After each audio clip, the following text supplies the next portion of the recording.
Bobby King. There he is. Thank you, and the floor is yours. Thank you so much, Sergey.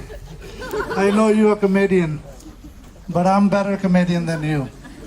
You want to invest in me? I say I'm better comedian than you. You want to invest in me? Yes. It's a joke.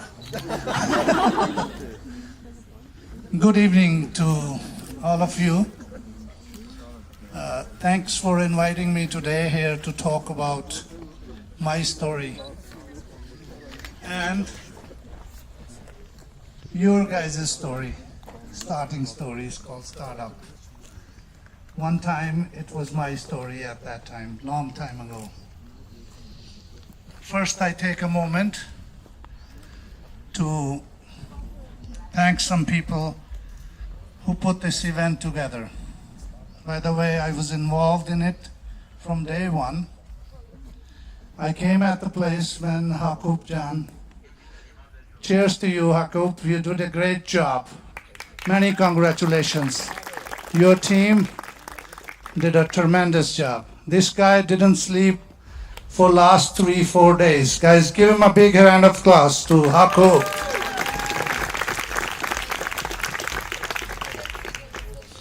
And GTB Holdings, GTB Steel, is me and Gregor.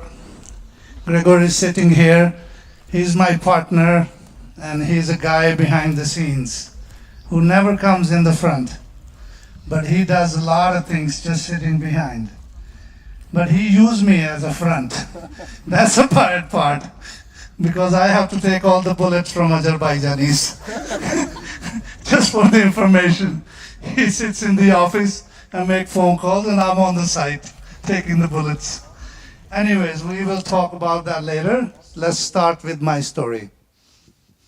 I see a lot of energy here, positive, very good energy. A lot of people, I met few startups, very interesting stories. I love their ideas. So myself, Bobby King, I believe in 3-4 things I'm going to share with you guys for my success, what made me successful. Today, I might be worth billions, but I started as a middle-class family, oldest boy in the family with 3 brothers and 1 sister. My father is a small farmer in northern part of India. At the time, he only had 20 acres of land. He was cultivating wheat and rice. But he put us through a good school. And today is the result that I made them proud. So I feel very good.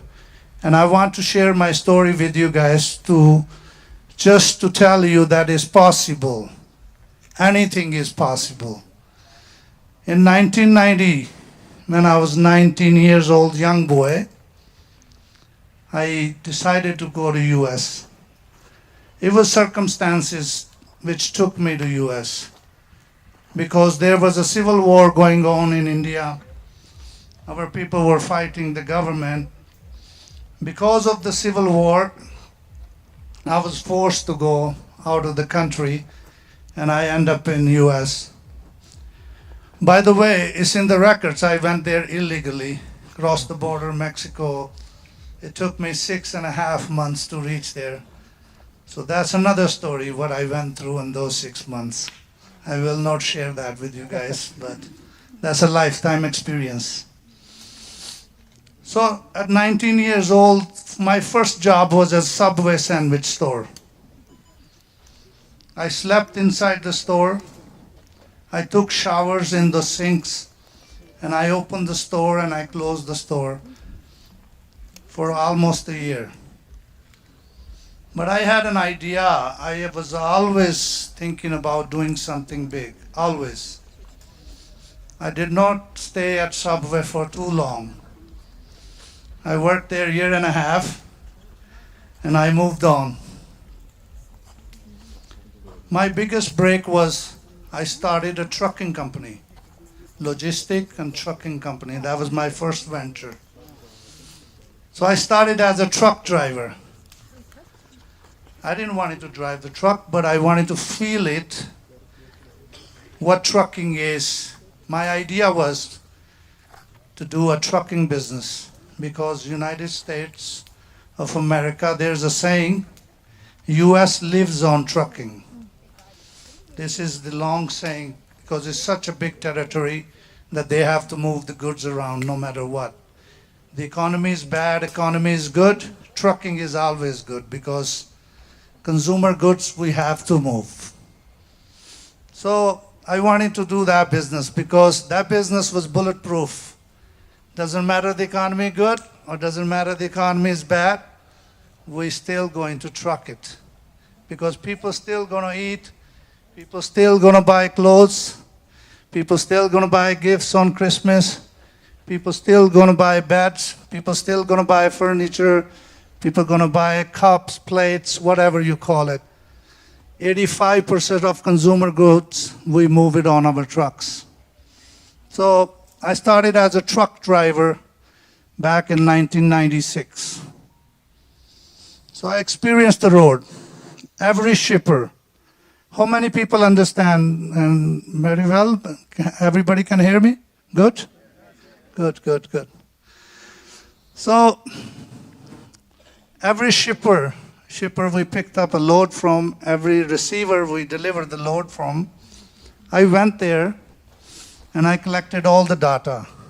Who is the man controls this warehouse? Who's the man control that warehouse? I made book this big. I drove truck 2.5 years. I did not have an apartment, did not have a phone. Back in those days, we had those pagers. I don't know if you remember those times or not. And I only had 6 pair of clothes, 6 pants, 6 shirts, jackets, 1 yellow blanket. I still have, huh? I kept that blanket. I show it to my kids now that I have the blanket. So I learned a lot of things when I was on the road, and I started with 4 trucks. My brothers joined me back in 2000. We are 3 brothers. Our first company name was Three Brother Trucking, which we later changed into Cargo Solution Express Inc. So they joined me. So a combination of us 3 brothers, I will like to explain you guys. My youngest brother is Sammy. My middle brother is Baldev. Sammy is like our backbone, who keeps all the hands and legs moving. He's the operation man. And middle brother, he's a finance controller. And I'm the crazy brain who make problems for them all the time. And they have to come and tighten all the bolts and make things work. So it's a good combination we had in a family.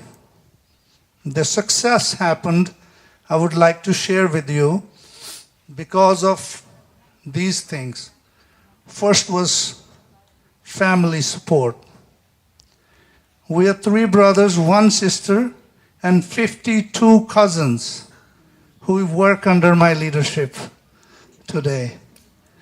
That makes us successful because there's no politics in the family. Because in companies, there's a lot of politics which brings a lot of problems, a lot of revenues down. So all the front runners who takes all the bullets are my people in the front. And then we have big, huge teams in the back. It's like I always say in my speeches, it's like running a government, running a family, and running a business is the same thing. It's just a bigger levels. In politics, there's a lobby. In family, if I have to get a budget done or something done, I have to lobby it around. Same way. I have to go to each brother and cousin who's in charge of the board and get him on board with me so I can get my project approved. So it works similarly. So today, Cargo Solution is worth about $700 million. And we run 2,500 trucks and run about 3 million square foot of warehousing. We have 8 offices in the United States. Our headquarters are California, Dallas, Texas, Columbus, Ohio, New Jersey, Kentucky, and Ohio, Kentucky, and Dallas, and Atlanta, Georgia. Those are my hubs. I have the contract to haul all the bourbon whiskey which is made. But I tell my drivers, don't get high on your own supply, yeah? Don't touch the trailer. And we have a contract with Walmart. I did a lot of business with Amazon. I was the 5-time Carrier of the Year for Amazon. 5-time consistently every year. I just left them because they got very cheap. Sorry, that's Amazon for you. Then I started my venture in 2009 in India, a steel company. We make rebars. In Armenia, they call it armatura. So that's a project I'm putting in Armenia also here. We're putting the same project which I have in India. So I like to share that story, how I did that project. I came up with the idea that India is a developing country that is next 10, 20 years is going to develop a lot. And I'm from there. So it's my responsibility also to give it back to the community and do something for my people. So I went back in my region where I born and raised. And the Indian government, the cameras are here, so I like to send a message to Armenian government also that the Indian government is very pro-business for a long time, especially Mr. Modi's government. They came up with the plan, like if we invest $300 million to put these projects.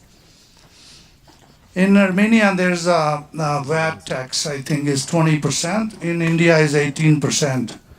So the government had a policy that 9% of that tax we will keep till we get our investment back. So it was a great opportunity for us to invest money in India. And we did that.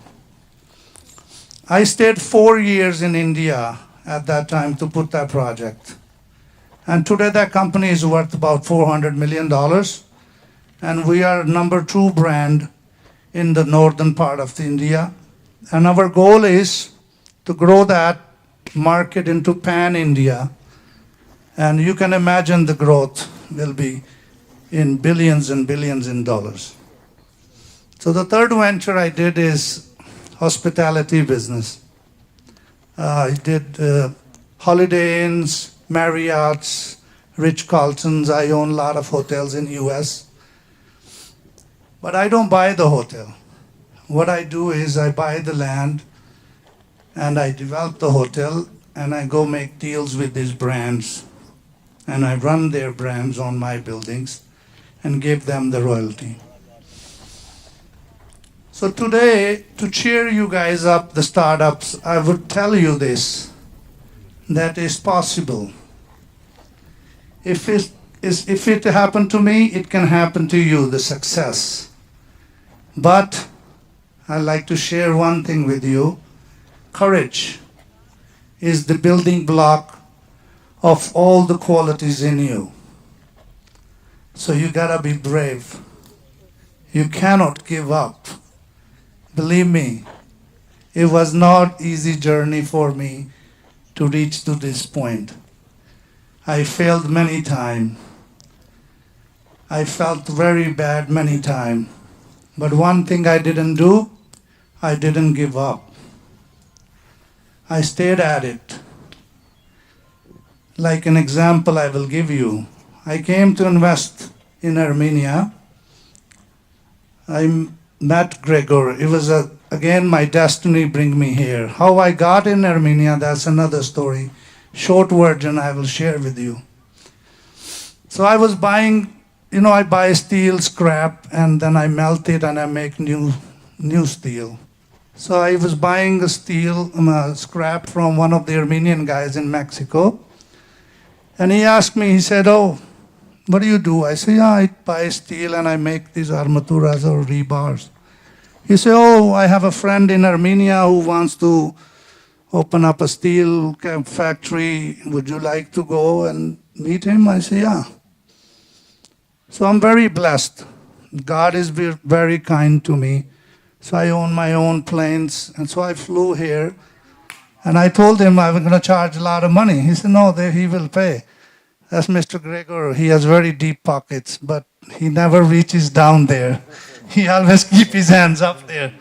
Because down there is the big bills. On the top, he keeps the change around. So that's how I came in Armenia, and I met this guy. And we decided to do a project in Yarask. 60% of the construction, we did it. You know, my problem is that I manage my own project.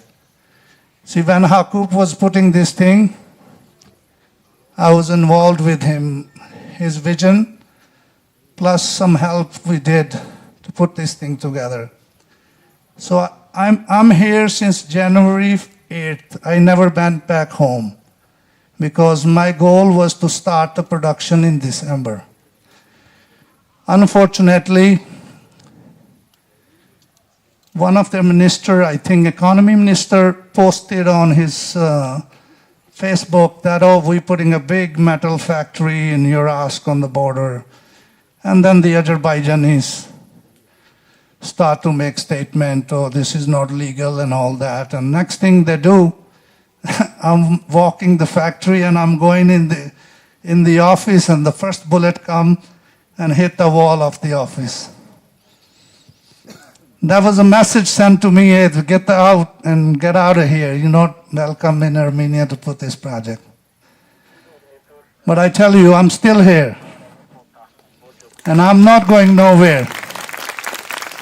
So whoever is listening or watching this, they can know that we're going to finish this project and we will make that steel factory happen. That is a promise. Because I love Armenian people. My view about Armenian people is this: they're very innovative people. And I know most of you guys probably know most of the patents in the world is owned by Armenian. So give a round of applause to yourself and to your country. I also want to make an innovation lab, you know, with the top brains from India and the top brains from Armenia, and put them together in environment like this and come up with an idea. We can choose fields like army or defense or medicine or anything, and do innovation, come up with new things. That's my next goal. And we also investing in Armenia, building high-rise apartment buildings in Yerevan. So our goal is to stay in Armenia and do something for the people. We participated in a lot of social things in Armenia. The weather is great. You see, in this part of this time of the year, anywhere in the world you won't find this. Look at this. Such a beautiful lake and such a beautiful people and such a beautiful weather. I enjoy it every evening. I would like to say a few more things. People in my life who were my mentors and who were my helpers. My father. My father is always there for me. Any time in life when I get in a dark spot, I always call him. If he's not in the US, in India, or if he's in the US, I sit with him or go a walk with him.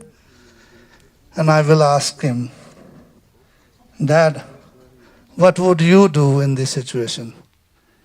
And he would always give me the answer. And he would always tell me, "Don't give up, because you can do it." And I would say this today, that any startuppers, you will face challenges. You will get to the dark point, say, oh no, it's not getting nowhere. But don't give up. I can share stories. I invested in so many startups and we sold it in billions. We invented a company in US, IV Hydrate. I was the first investor in that company. And we sold it to a bigger company in Canada. So it's a small idea, but it can grow into a bigger thing. So stay vigilant, stay courageous, be aware yourself, because awareness is very, very important. So if you be aware yourself, you know the challenges. At least you can face those challenges with the ability because you are aware. So the third thing is, what is the third thing? We all want is money, but never do it for the money. Because when you do it for the money, it gets in calculations. Do it with the passion. When you do it with the passion, then the limit is something else. Because money is limited, passion is not. And I bet you anything you do with passion, you will succeed. So, good luck to you all. Thank you.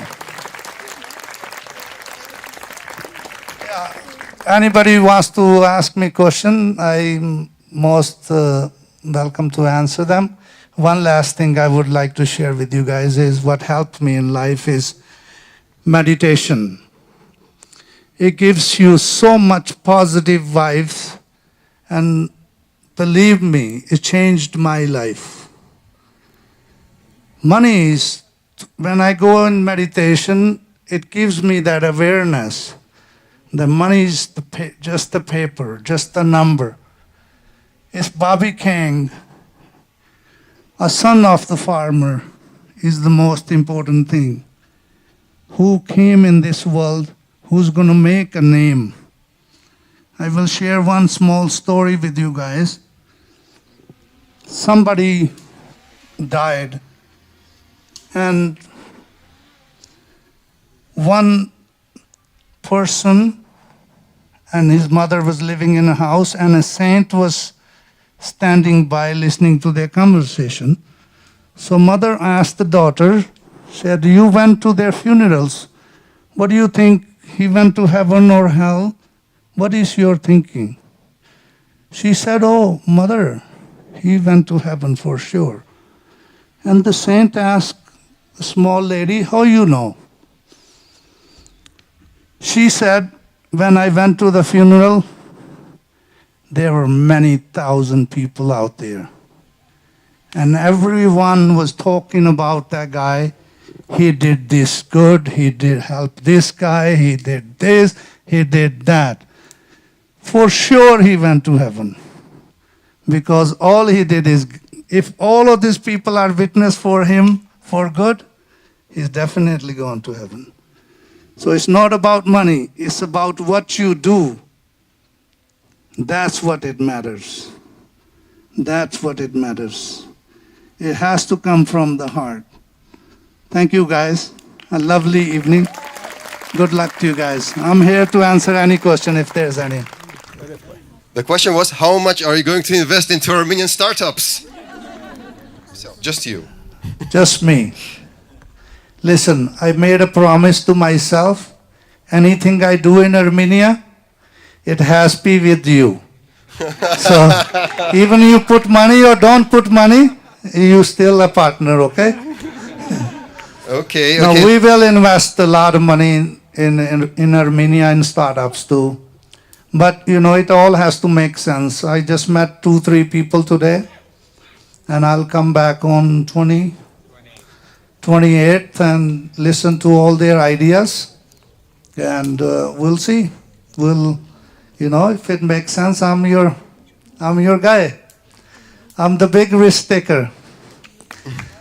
It is not about your, again, it's not about your idea. It's about the person who's presenting the idea or who's the founder. That's what matters. Not the idea what matters. The person matters because God has given me the ability not to judge, I would say, to read people very well and very fast. Where I can, somebody present me something, I can figure it out, what's behind it. Because the person is going to make it success, not the idea. You know, it's a part of it, but again, it depends on the person. So I like to meet the people and then I do my investment. I want to ask one question. Yes. You want to go to the electrification for your transportations? A very good question. Practically, it's not possible for long-haul trucking because U.S., one end to other end is 3,600 miles. I mean, California to New York, California to Florida, 3,600 miles. So electric trucks are not practically possible to do long-haul trucking unless you open up a hub every 400 miles or 300 miles for the charging purposes. And also trucking is a time sensitive that, everything else which is not time sensitive, they will put on the rail because US is a big cargo hub. 75% of the cargo goes on the rail. Only comes to the trucking which is time sensitive, like produce, meat, something they need it quick. So we will see how it goes. But California has made a regulation that 25% of our fleet has to be electric fleet by, I think is 2028 or something, or 2026. Yeah, 2025. We will do it because our trucking is divided in three parts. One is local, one is 600-mile radius, and one across country. So we will replace the local fleet with electric. But my view is not possible. I don't know how they're going to do it unless they come up with a new technology that you can have a bit more miles on one charge. Challenge is the weight, because we get paid by the weight, payload. So if you're carrying 19,000 pounds of the batteries, that's your weight gone. We can only carry 42,000 pounds in a trailer. So I don't know how it's going to happen. That's my answer. That's my view. Okay, thank you very much. Okay, we have a question there, and before I get there, I think I'll have time to ask my question. You mentioned 50 cousins, working with 50 cousins at your cargo company. I can't help asking, is it easy to work with family? Or because we have this saying in Armenia, don't work with your cousins. Okay, it's like very deeply rooted. Don't hire your relative because they're not going to take you seriously, and then there's going to be some quarrels and stuff. Is it in what ways, situations would you recommend to hire family? I tell you one thing. What's my thinking is to working with family. Okay, to work with family. Why I choose to work with the family. And it's very funny, but you all guys gonna laugh. But you can find out who's stealing from me. If I see somebody buying very nice and high furniture, he cannot afford, I know who's the guy who's taking my money. So that's one advantage I have, right? Many disadvantages, but the advantages are always there. But funny thing on the side, I tell you one thing.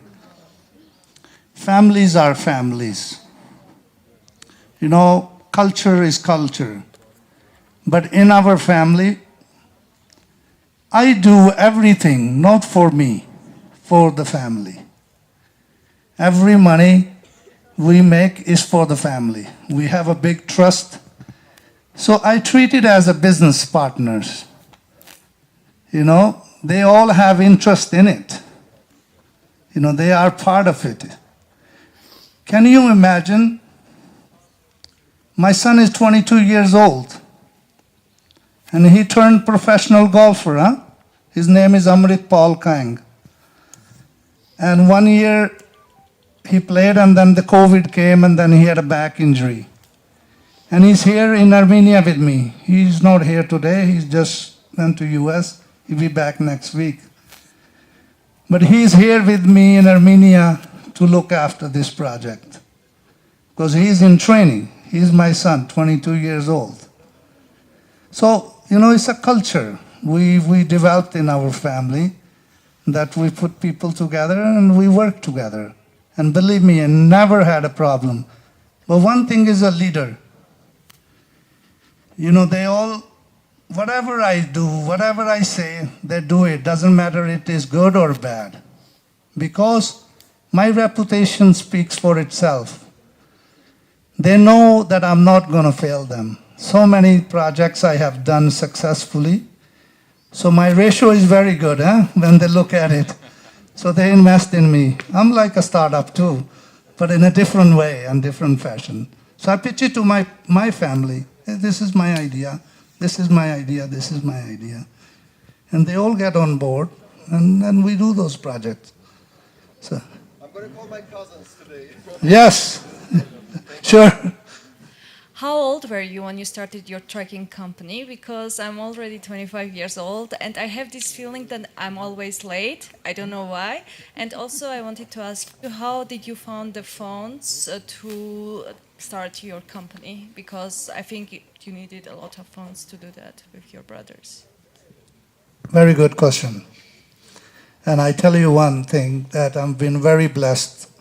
First and foremost, I forgot in starting my speech that I'm very thankful to Almighty who helped me in my life. Every time I had hard times, He was always there to help me. So I tell you how I raise up funds, okay?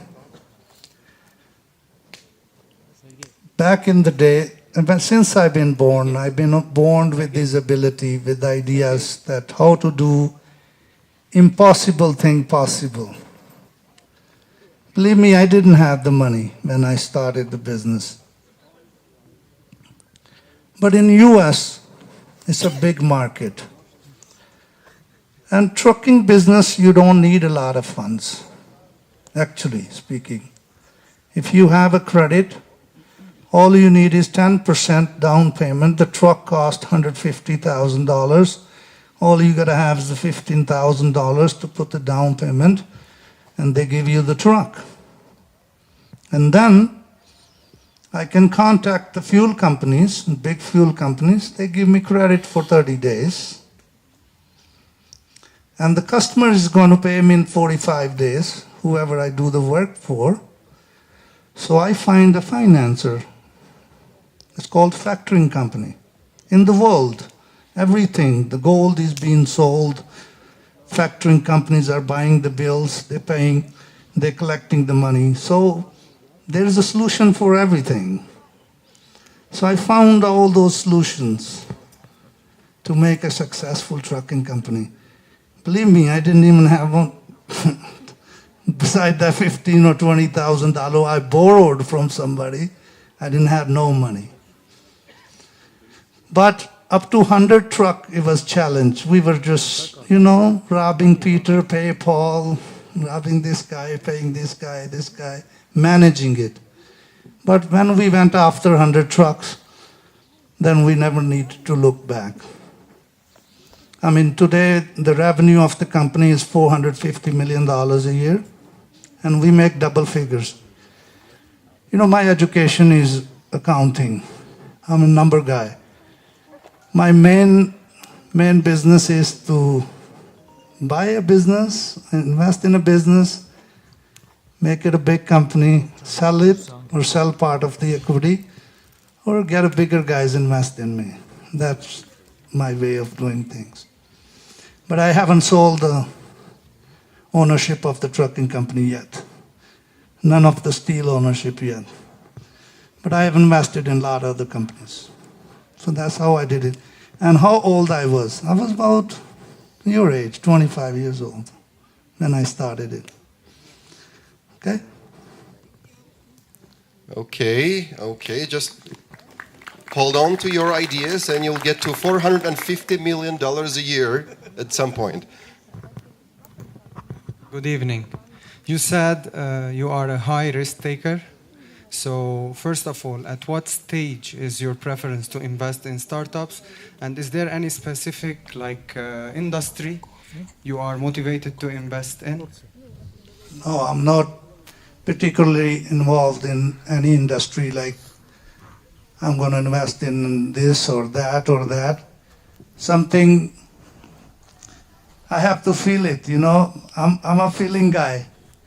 Something if I feel and something I like, the person who's behind that idea, that's who I invest in. Not in industry guys, just in the person and the people I'm investing in, the guys involved. No industry, no stage. My next question is, do you have in your portfolio any health-related startup you invested in because you have passion for meditation and health? So I told you that I invested in a company called IV Hydrate. So the idea all started from Vegas. People come there, party, drink, you know, whatever happens in Vegas stays in Vegas, right? So they needed something so they don't have a hangover next morning. So a friend of mine, I knew this guy, he came up with this idea that we give them IV. You guys understand what IV is? No? No, when you guys go in the hospital, they give you that thing in the, you know, the bag hanging on the top.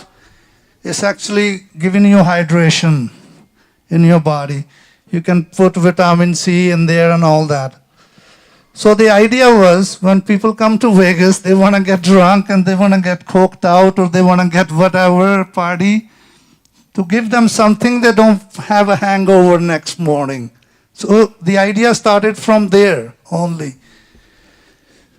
You know, it's a hangover club basically. And believe me, these guys, we helped them develop the software to manage this.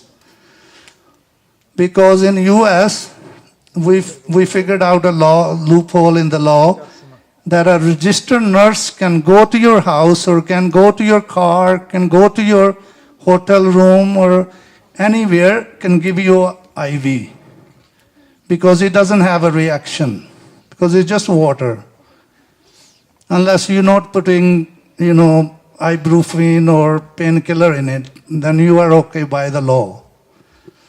So when I get involved with that investment, with my investment, I came up with a different idea. I say, yes, this hangover club is okay, but can we imagine how I got into this idea? Because I was traveling in Chicago one day on my plane and I eat something bad in the night and I got this loose motions and I'm throwing up. The next morning I had a very important meeting to go to New York and I had to fly. So I went to the local doctor clinic. I says to him what I need. I know what exactly I need. I said, give me Zafran and give me one IV. He said, we can't. You have to go to the emergency room to get the IV.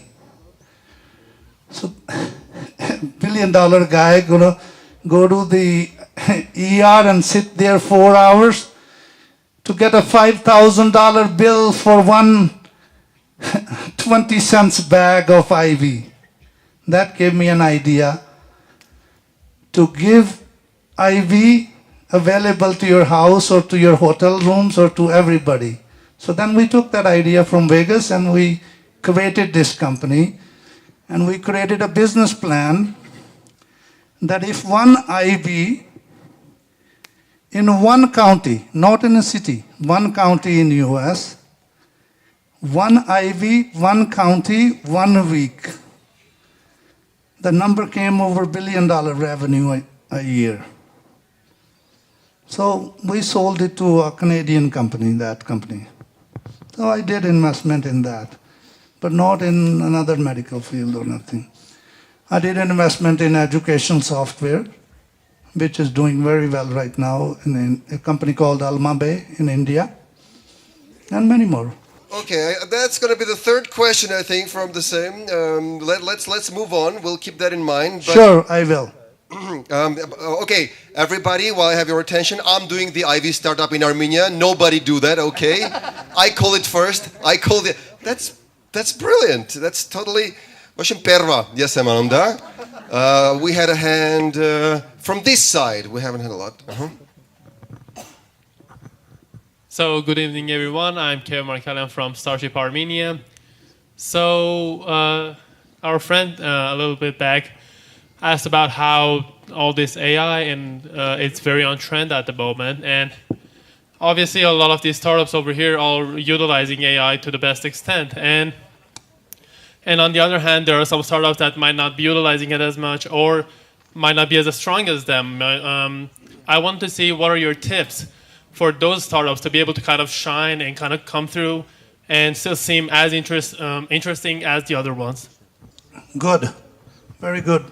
So thing is this, there is not everything in the world. Like I told you, when I picked trucking business, I evaluated and said, that doesn't matter is bad economy or good economy.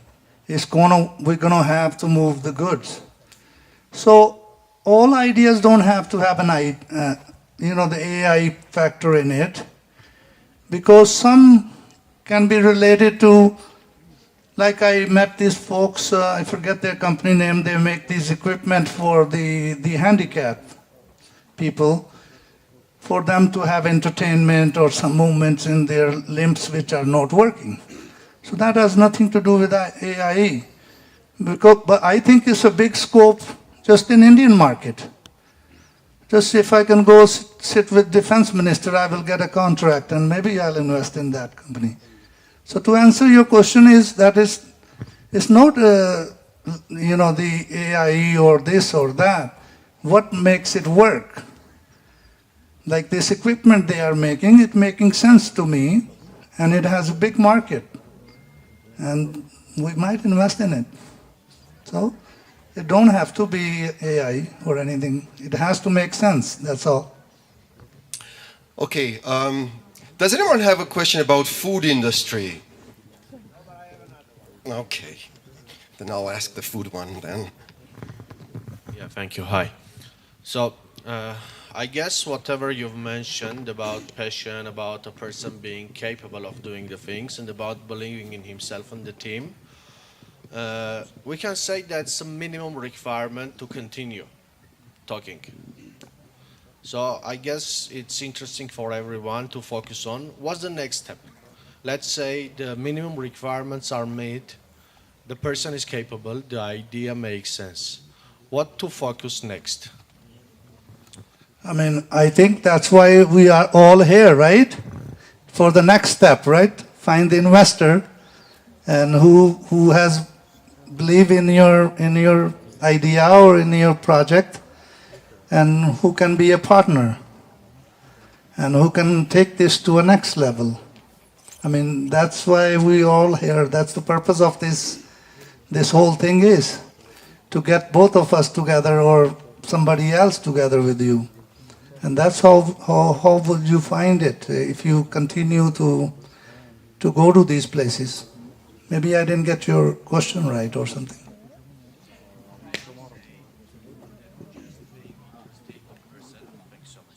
May we say that just believing in person and believing in idea is whatever needed during this whole camping? So should they bring anything else to the table to make to the next step? What I noticed today, 2, 3, 4 people pitched to me today. But I think what's most important thing is when you are pitching your idea to investor is, one is the guy who's created the idea, right? But there's another guy who's a salesman who can sell anything to anybody. I will give this advice to all of you people that sometimes it's a better idea to use a professional to pitch it to the investor because they will do a better job, I believe. Because 2-3 people I met today, I felt that. You know, I'm a sales guy, so, you know, I can tell you that. Sometimes I will ask, if as an investor, I will ask to meet the guy who had the idea at the end. But somebody who's a professional will do a better job explaining it to the investor and pitching your idea much better professionally. That make sense? Yeah, I think we have a lot of different layers here. There's the idea, the way to pitch, the way to convince, and all of that will be happening here over these days. I think we have room for one more question, because a little known fact, but Bobby is actually human, and we can't torture him forever here. That's right. He's not AI. Steel. Bobby, thank you so much for coming and spending time with us. On Thursday, I have to run a session like this, but about cooperation between Armenian and India technology industries. And I have panel members. You are not going to be here, unfortunately, unless I force you to get on a helicopter and come and join us. But I'd like your advice to this panel to give us perspective on not the past, what you did in the past, but what we can do to cooperate between Armenia and India in the future. Yes, sir. See, this is my next project I was talking about, to put an innovation lab together. And I'm working on it. I did all the groundwork. I hired all the right people, which are working to build all the ground. And I have a belief that my Prime Minister, Mr. Modi, and whoever your Prime Minister will be at the time, will be the next one, will open that. We're going to do that innovation lab. Then we will look for people like you and panel like you and get them together and share ideas and come up with different ideas and make it happen. That makes sense? That makes a lot of sense. Thank you so much, Bobby. Bobby Kang was with us, and thank you so much, guys. Thank you so much.